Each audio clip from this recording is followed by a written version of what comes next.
Good morning. Happy Sunday. I'm a little late this morning. I know usually I have this video up at 5 a.m., but I had some company over. A girlfriend of mine stayed over, and so I'm a little bit behind. No excuses. But I am behind on my message today, but I am still delivering it. So I pray that it blesses you. I was I'm always just kind of studying the word. I'm in a place right now where I am going, just traveling a little deeper with the Lord and a little deeper with the Lord and everything. And so last week I was, just studying and trying to figure out what he wanted to say and just listening to him. And, you know, I think I had gotten so deep. I think I lost. I walked into probably like 5 different messages. And so by the time I got to the end of where I was, I got a little bit confused. I was like, Lord, what are we teaching about on Sunday? Is it this or this or this or this or this? Like what are we doing? So anyways, literally last night he brought some clarity to this message. I mean, literally last night we had a potluck last night. It was our first harvest potluck through the ministry, and it was just absolutely wonderful. I love potlucks. I love the gather time. I love Thanksgiving season, and so I refuse to let go of Thanksgiving for Christmas. I refuse to do it prematurely. So I said, I'm going to have a harvest potluck. We're going to have a really good time and bring all of the food and just gather and love on each other and just and have a good time, laugh, no pressure, just relaxed and enjoy ourselves. And so that's what we did. And when I tell you, the people brought their A game with the food. I mean, brought their A game. Shout out to Tasha for the smothered chicken. If when I first smelled the chicken, I said I might eat some meat today, but but after all the running around that I didn't get a chance to try it. And so, but I heard it was amazing. So she did a great job. Everybody did such a great job, and so I was really thankful for that. And so I'm looking forward to doing it again next year. But now we have to move forward. So the potluck is over. But last night I gotten back, and it was probably a little after 10, and so I'm sitting here and just trying to figure out what that was going to be, what the clarity. And I got the clarity very, very quickly out of the blue. And so I was like, okay, cool, let me go to sleep now. So anyway, so I don't know what to call it right now. I don't know what to call it. And so, but I know that it's a word that needs to go out. And so bear with me and be patient with me, and pray for me that I get it out exactly the way that the Lord wants it to be out. Okay.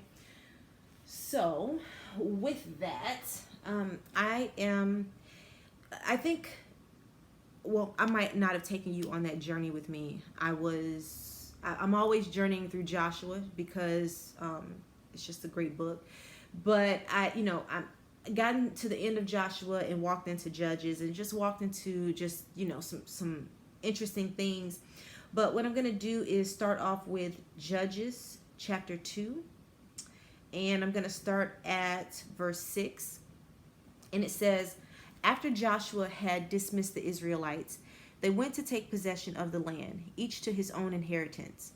The people served the Lord throughout the lifetime of Joshua and of the elders who outlived Joshua, and who had seen all the great things the Lord had done in Israel. Joshua, son of Nun, the servant of the Lord, died at the age of 110, and they buried him in the land of his inheritance at Timnath-Heres, in the hill country of Ephraim, north of Mount Gash. This is verse 10. After that whole generation had been gathered to their fathers, another generation grew up, who knew neither the Lord nor what he had done for Israel. So Joshua's passed. Joshua is the one who led the children of Israel into the promised land. And they were able to take a lot of land, but they didn't take all the land. And so Joshua and Caleb, but Joshua being the lead person there, led the people into the promised land and into those other different cities and things where they conquered land and things like that. And so Joshua that's one generation, right? So if you go back, we know the people of Israel were taken from Egypt. They were released from bondage in Egypt, brought into the wilderness. They weren't able to make it to the promised land. But Moses got a chance. Moses and the Lord, our God, was able to get the people to understand that who God is and how God is, right? And so they might not have known much about him throughout the 400 and so years, that the ones that were left over of all of that slavery. That's different, multiple different generations. But now that they are out of Egypt and into the promised land, and the Lord led them out of the promised land with the help of Moses, now they know that there is a Lord, their God. They know that there's a God, right? And so they're in the wilderness for the 40 years. They go through a generation or so, and now everybody knows God, though, because he's in the mix throughout the whole process. And then you have Joshua and Caleb, the people of Israel, the Israelites. They die. The new generation, Joshua and Caleb, go into the promised land, but they got a chance to know God. They got a chance to understand God. They got a chance to spend time with God, see how God rolls a little bit, you know what I mean? And the Lord was able to lead Joshua and the children of Israel into the promised land. Well, what's interesting here is in verse 10, it says that after that whole generation had gathered to their fathers, so that's the Joshua generation, another generation grew up. Who knew? This is the Joshua generation, and those that are after the elders who outlived Joshua, right? Because those elders who outlived Joshua but know Joshua knew of God. They knew of God. They knew of his mighty works. They had seen it. They had known it. They knew it. They had faith in God. They knew that, right? Well, what this is saying is Joshua died. Those elders died. And another generation grew up who knew neither the Lord nor what he had done for Israel. And when I read that, I thought, this is tragic. And what the Lord showed me is that's what we have going on right now. We have generations of children, of people who were not taught about the great things that God did in those before them in their lives.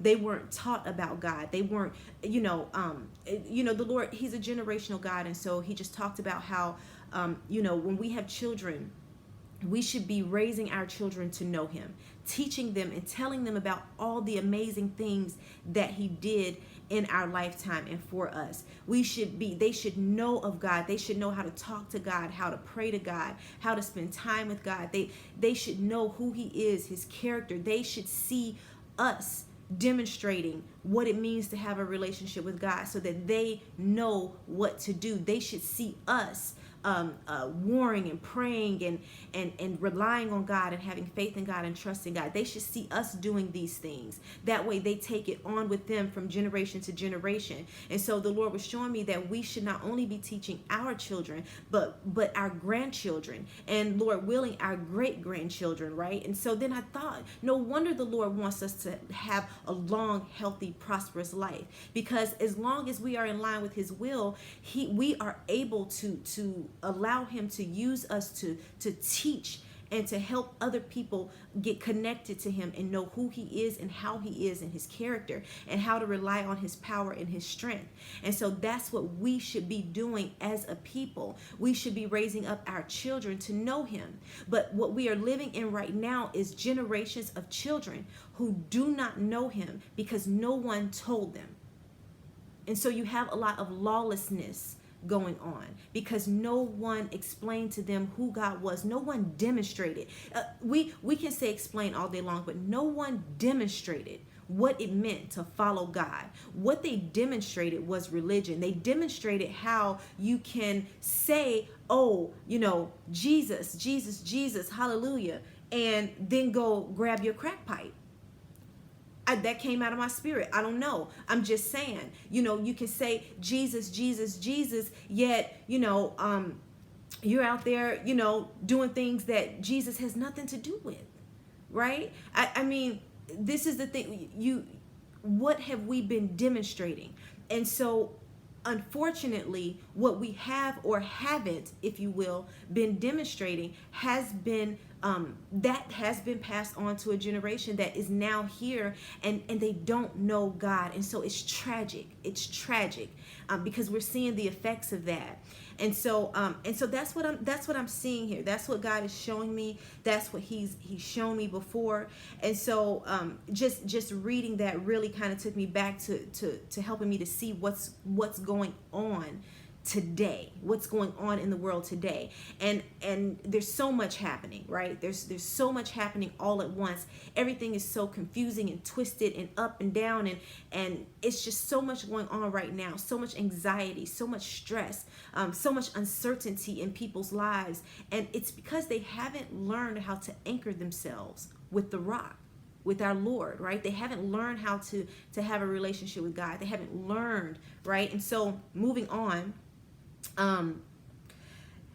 so I'm going to go on to verse 16. It says, then the Lord raised up judges who saved them out of the hands of these raiders. I'm reading from the NIV version, and I thought raiders was an interesting word, but whatever.